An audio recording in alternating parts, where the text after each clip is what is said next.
Alright, so it's Karacell here, and we're at the Vans Warped Tour, and we are here with Elvis from Left Alone. How's it going? Hello, everybody. Everything's going great. That's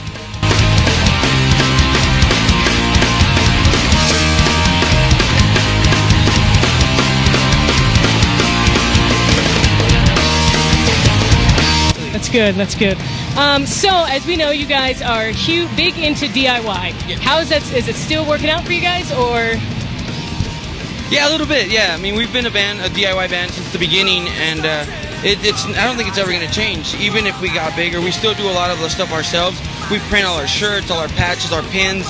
We put out our own records. We are on Hellcat, and they do our new stuff, but we still do our old stuff. And we're just one of those bands that appreciates doing it and kind of likes it better done by ourselves. You know what I mean? Yeah. And I think it'll always be that, because why pay somebody so they can do it when you can do it better yourself? You know? Yeah, definitely.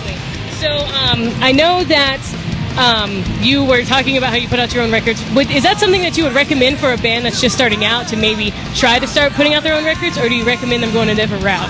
I think they have to, unless you're unless your dad works at Atlantic and can get you in or something, because bands have to have a history. They have to have a resume, if you will, tour yourself, record something, put it out, and tour it, and that's how bands should start. That's the old-fashioned, hard-working way. And I mean, no one's gonna show up in a helicopter to sign you. Oh my God, here comes Sony. It doesn't happen anymore. You know, very rarely, unless you, like I said, you know somebody very close. But as far as punk and independent artists and underground scene bands, that's pretty much what people should do. I think they should put out their own records and start from there. Then you could sign to bigger labels.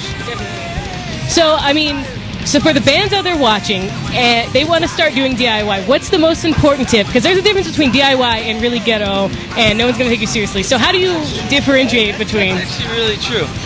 You gotta have, you gotta own your style and kind of have a little bit of class and I mean, spray painted shirts are cool, but after a while, get a silk screening machine and make some nice ones. I started spray painting patches and everything. That was cool. But now when I look back, I'm like, oh my God, they're all blurry. But it's cool though. You got to start somewhere. I think it's real easy now with the internet, to Google how to make shirts, how to make patches, where to get stickers cheap, how to put out a record. It's real easy now. A lot before there was no it was a lot harder before. Even though there was internet, there weren't that many websites and places now, and you could just Google, research and read what other bands do, read what we've done, and there's a trail of what you can do to kind of help each other out. Alright, so you were talking about, you're on Hellcat now, they're doing your newer stuff. Are they still letting you guys kind of go your own way, or are they kind of, making you do their...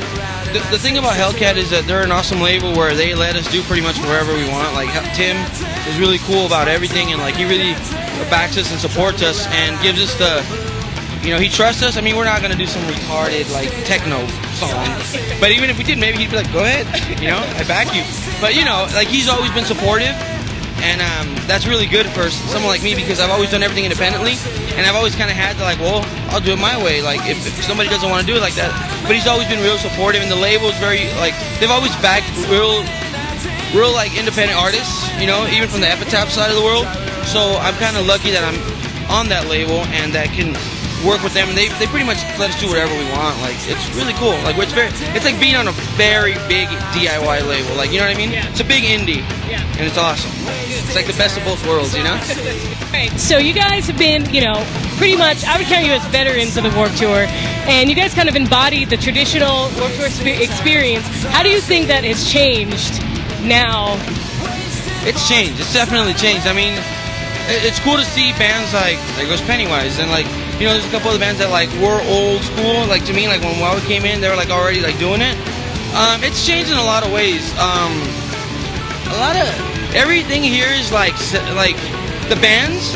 I don't think they're more to I don't know, the performance isn't, to me, some bands get down. I'm talking about some of the bands that just go up there and listen to this, give me your money, here's some booty shorts, here's a t-shirt and a CD. It's nah, man, have a little bit of style, not ghetto, just kind of own your own self, and kind of, talk to people and do it classy. I think a lot of kids get bombarded with stuff that by the time they end up at our merch tent, they're over it. They don't want to hear it. They don't want to hear you. They're dude, I'm over it. I spent all my money, and that's fine, but I think that's what's changed. Before it was people came to the Warped Tour and you knew okay, I'm gonna go see Rancid, I'm gonna go to their tent, and you hang out there for a minute, face to face or swinging outers, whatever, and you go out there. And now it's kind of like before even kids get in here, all these bands like kind of like attack them in the lines, and even in here, and it's kind of like I think that's the major difference that I've seen. Besides the music changing, I mean, things change. People like different things. People like obviously like techno beats and weird metal, whatever. I like punk rock. I played ska punk for like most of all of my band life. So that's what we do, and like we don't change with the trends. And I mean, things have to change. I know that, you know, but we still keep it true, and some of the bands here still keep it true, which is awesome to be around. Well, awesome. Thank you so much for talking with us and for shedding some light on the DIY, because I know it's kind of iffy, kind of. I just don't want to see people doing ghetto stuff. Best way to do so, all right, so check out Left Alone playing today at what stage? 7 o'clock. So only on Monster in a Box.